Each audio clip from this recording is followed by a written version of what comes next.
on Bangladesh.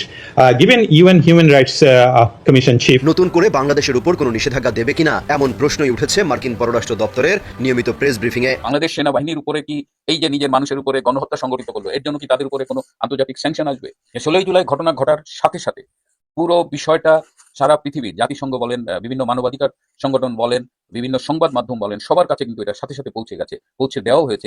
Your question regarding Gopalganj. আবারও ভারতের পররাষ্ট্র মন্ত্রণালয়ের ব্রিফিংয়ে উঠে এলো বাংলাদেশ প্রসঙ্গ। সেখানে গোপালগঞ্জের সহিংসতা, আজকে গোপালগঞ্জে ওনারা সাধারণ মানুষের উপর গুলি চালিয়েছেন, আজকে গোপালগঞ্জে ওনারা সাধারণ মানুষকে হত্যা করেছেন। গোপালগঞ্জের মানুষ কি মানুষ না? আর্মির যে অফিসিয়ালরা আছেন, যারা অফিসার আছেন, খুব পরিষ্কার করে বলে দিচ্ছি, আপনারা রাজনীতিতে জড়াবেন, আপনাদের সাথে রাজনীতি হবে। বৃদ্ধকে পর্যন্ত তুলে নিয়ে যাবেন, কেউ বাদ যাবে। গোপালগঞ্জ যে ঘটনা ঘটিয়েছে বাংলাদেশ সেনাবাহিনী, এতে তীব্র নিন্দা জানাচ্ছে কিন্তু জাতিসংঘ। এমন শোনা যাচ্ছে যে জাতিসংঘের শান্তিরক্ষা মিশন বা এই যে জাতিসংঘ যেটা বলেছে শান্তিরক্ষা মিশনে যে বাংলাদেশে সেনাবাহিনী যায় সেইটা বাতিল ঘোষণা করা দেওয়া হবে। আন্তর্জাতিক মিডিয়াতে বাংলাদেশ সেনাবাহিনী নিয়ে তুমুল কাণ্ড বিকাণ্ড, ফেসে গেছে এবার সেনাপ্রধান জেনারেল ওয়াকার। প্রিয় দর্শক, কিছু চাঞ্চল্যকর ভিডিওর অংশ বিশেষ আপনারা দেখেছেন।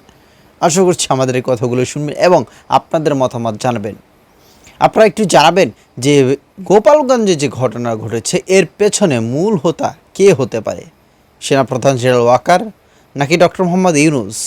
আবার অনেকেই বলছে এটা পুরোপুরি দায় নিতে হবে এনসিপির, কারণ এনসিপি গেল আর সেখানে একটা মত সৃষ্টি হইল, এই ঘটনাটা ঘটল।